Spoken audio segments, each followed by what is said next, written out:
Hello guys, good morning, good morning, good morning. Tayo po ay nagluto ng sopas, pang-almusal. Paborito kasi ito ng mga chikiting ko kaya pinagluto ko sila. So ayan guys yung ating finished product. So ang ginawa natin ay nagtunaw po muna tayo ng butter sa mainit na kaldero. Antayin po natin matunaw yan kasi naka-frozen kaya matagal matunaw. So pag natunaw na ay magigisa tayo ng bawang, then isunod natin yung sibuyas, yan, then ilahok na rin natin yung manok, yan, yung manok na yan ay ginayat natin ng mga maliliit na gayat. Then pag nagisa na po at luto na po yung manok ay isunod na po natin yung corned beef. Maganda po yung corned beef kasi maganda po yung kulay niya at mapula-pula sa sopas. So yan guys, ilagay na natin.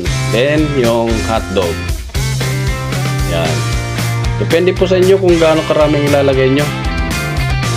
Sa akin po ay kalahating kilo lang na. So isang corned beef at saka 5 pirasong hotdog. Then lagyan na natin tong sopas, yung macaroni. Yung macaroni na yan ay pinalambot na po natin yan para mabilis maluto.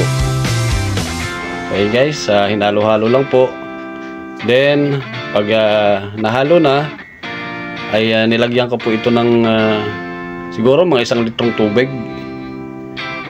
1 litrong tubig ang inilagay natin para hindi naman masyadong malabnaw at saka hindi naman masyadong malapot. Ayan.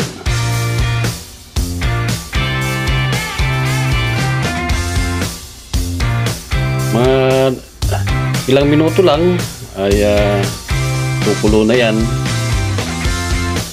Ayan. Halo-haluin lang po. Then pag nahalo na ay takpan lang po natin yan hanggang sa yan na po ay kumulo. Yan. Ayan guys, kumukulo na. Kumukulo na.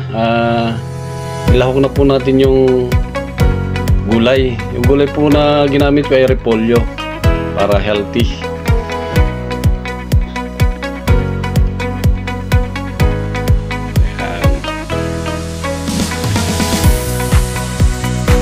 Pagkatapos po ng gulay, kaya inilahok na rin po natin yung evaporated milk.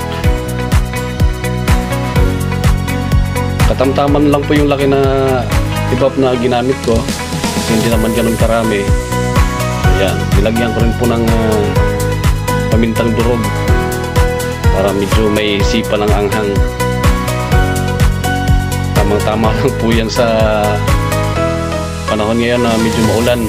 Then nilagyan ko ng asin. Then ayan yung magic sarap. Yan po yung ginawa nating pampalasa.